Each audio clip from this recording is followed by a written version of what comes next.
ایک بادشاہ تھا، وہ پھولوں کی سیج پہ سویا کرتا تھا۔ خادمہ اس کے لیے پھولوں کی سیج بچھایا کرتی تھی۔ مدت گزر گئی، پھولوں کی سیج پہ سونے کا عادی تھا۔ ایک دن خادمہ نے سوچا، لونڈی نے سوچا، روزانہ بادشاہ اس سیج پہ سوتا ہے، پتہ نہیں کیا لطف ہوگا۔ اس سیج کا لطف اٹھانے کے لیے وہ بھی لیٹ گئی۔ سیج تیار کرنے کے بعد ایک لمحے کے لیے کمر سیدھی کی تو سارے دن کی تھکی ہوئی تھی، آنکھ لگ گئی۔ بادشاہ وقت پر اپنے اس خاص کمرے میں داخل ہوا تو ایک لونڈی کو پھولوں کی سیج پہ سویا ہوا دیکھا تو غیرت سے جل بن کے کباب ہو گیا۔ ایک لونڈی کی یہ اوقات کہ بادشاہ کی سیج پہ سوئے۔ اس نے جلاد کو بلایا، کہا اس کو الٹا لٹکاؤ اور اتنا مارو کہ اس کی جان نکل جائے، تاکہ باقی خدام کو پتا چل جائے کہ بادشاہوں کی سیجیں، ان کے بستر، ان کے گھر کتنے مقدس ہوا کرتے ہیں۔ لونڈی کو الٹا لٹکا دیا گیا اور جلاد ضرب پہ ضرب لگا رہا ہے، کوڑے پہ کوڑا مار رہا ہے۔ وہ چیختی ہے، روتی ہے، بچا لو مجھے، میری جان نکل رہی ہے۔ روتے روتے کیا خیال آیا کہ اس نے ہنسنا شروع کر دیا۔ بادشاہ نے جلاد کو کہا رک جا، اس لونڈی سے پوچھ روئی کیوں ہے، اسے یہ بھی پوچھ ہنستی کیوں ہے۔ جلاد نے کہا لونڈی بتا روتی کیوں ہے۔ اس نے کہا تجھے نہیں پتا جب کوڑا لگتا ہے تو جان نکلنے کو آتی، نزا کا عالم طاری ہو جاتا ہے۔ کہا یہ تو سمجھ ہے، لیکن ہنستی کیوں ہے۔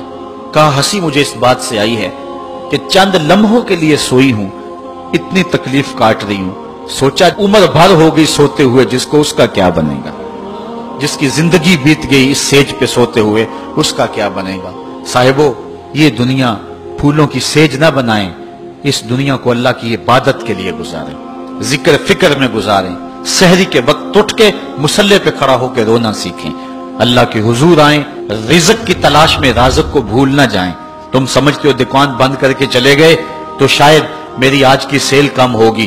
سیل دینے والا، رزق دینے والا، رزق کے دروازے کھولنے والا وہ رب ہے۔ جاؤ اس کے حضور جاؤ اور جا کے اس سے مانگو۔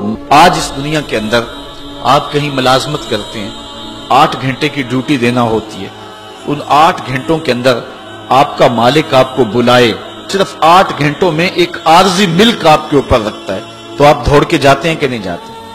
آپ کے مہمان بھی آپ کے پاس بیٹھے ہوں اور آپ چائے بھی ان کو پلا رہے ہوں، لیکن باس بلا لے آپ کو اور وہ گھنٹی دے تو آپ بیل پہ سب کو چھوڑ کے بھاگتے ہیں کہ نہیں بھاگتے؟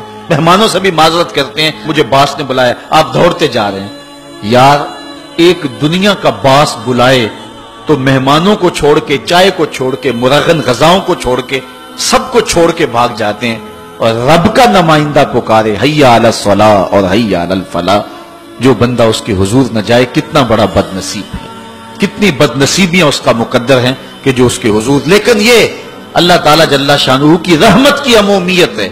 اگر آج 8 گھنٹے کے لیے آپ کہیں ڈیوٹی کرتے ہیں، وہ آپ کو آواز دے اور آپ نہ جائیں تو وہ آپ کی نوکری ختم کر دے گا، آپ کو سخت سرزنش اسی وقت کرے گا یا پھر آپ کو فارغ کر دے گا۔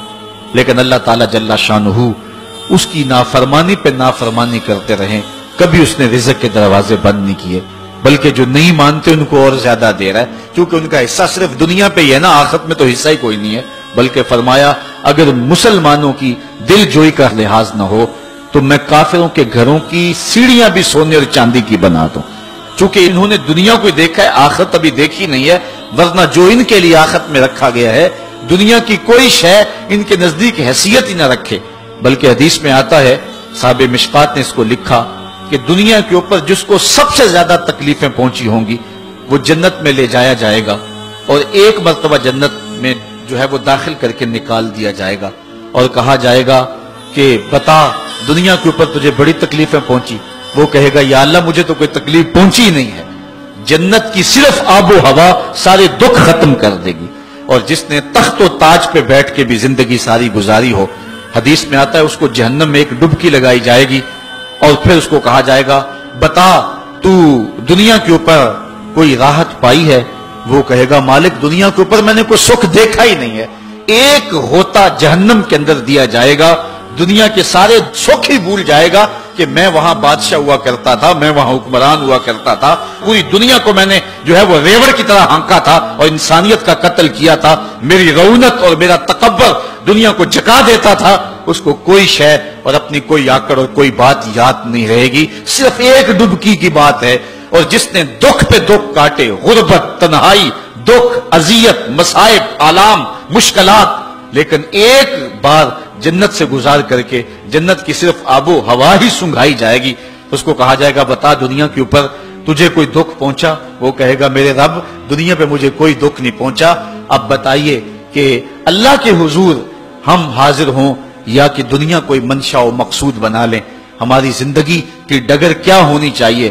پہلی بات تو یہ ہے کہ جنت کے مقابلے میں اس دنیا کی حیثیت ہی کوئی نہیں، اور دوسری بات اگر دنیا کے اوپر ہم عزتیں سرخرویاں جس کو ہم سمجھتے ہیں یہ سرخرویاں ہیں وہ پا بھی لیں تو وہ کتنا کو عرصہ ہے، پھر اس کا حساب بھی تو ہم نے دینا ہی دینا ہے۔ اس لیے ہم دیکھ لیں جتنا برداشت کرتے ہیں اس کے مطابق جو ہے وہ ہم چلیں۔